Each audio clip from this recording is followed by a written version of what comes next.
தீப்பெட்டிக்கு ரெண்டு பக்கம் வரசினாதான் தீ பிடிக்கும். ஆனா இந்த அலெக்ஸ் பாண்டியனுக்கு எந்த பக்கம் வரசினாலும் தீ பிடிக்கும். எங்க பாத்துக்கிட்ட உரசி பாக்குறீங்களா? அவர் திரும்ப உரசினாருன்னு வையி தீ பிடிக்கும். நீ வரலையே. என்னுடைய 5 முகத்தை பார்த்தேன்னு சொன்னேன்ல, எனக்கு இன்னொரு முகம் இருக்கு. அந்த மூஞ்சாவது பாக்குற மாதிரி இருக்குமா? முதலாளிங்க தாடி வளர்த்தா பிஸின்னு அர்த்தம், தொழிலாளிங்க தாடி வளர்த்தா பசியன்னு அர்த்தம். டேய் இதெல்லாம் நோட் பண்ணாதீங்கடா ரொம்ப அசிங்கமா இருக்குடா. அவர் வந்து கேட்டாருன்னா 25 வருஷத்துக்கு முன்னாலே எப்படி போனாரோ கபாலி அப்படியே திரும்பி வந்துட்டான்னு சொல்லு. யாரு வந்து கேட்டா?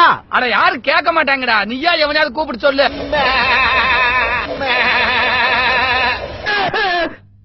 என்னடா கரடி கக்கூஸ் போன மாதிரி ஒரு சவுண்ட்.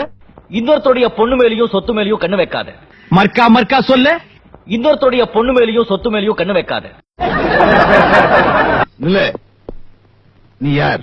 நேத்து என்ன கூலியா வச்சிருந்தா, இன்னைக்கு நடிகன் ஆக்கியிருக்கா, நாளைக்கு நம்ம ஒண்ணு கேட்டா நம்மள அசர வைக்கிற மாதிரி ஒரு பதில் சொல்லுவாரு பாரு, அது நமக்கு இங்க புரியாது, வீட்டுக்கு போனா தான் புரியும். சாப்பிட்ட சாப்பாடுலாம் உடம்பு தங்கிட்டா உடம்பு கெட்டு போயிடும், சம்பாதிச்ச பணத்துல நீங்களே வச்சுக்கிட்டா வாழ்க்கை கெட்டு போயிடும். நானே எத்தனையோ பேரை பாத்துருக்கேன்டா, ஆனா உன்ன மாதிரி வெறும் வாயில வட சொல்ல நான் பாத்துலடா. எங்க அப்பா நான் எப்போ வருவேன் எப்படி வருவேன்னு யாருக்கும் தெரியாது.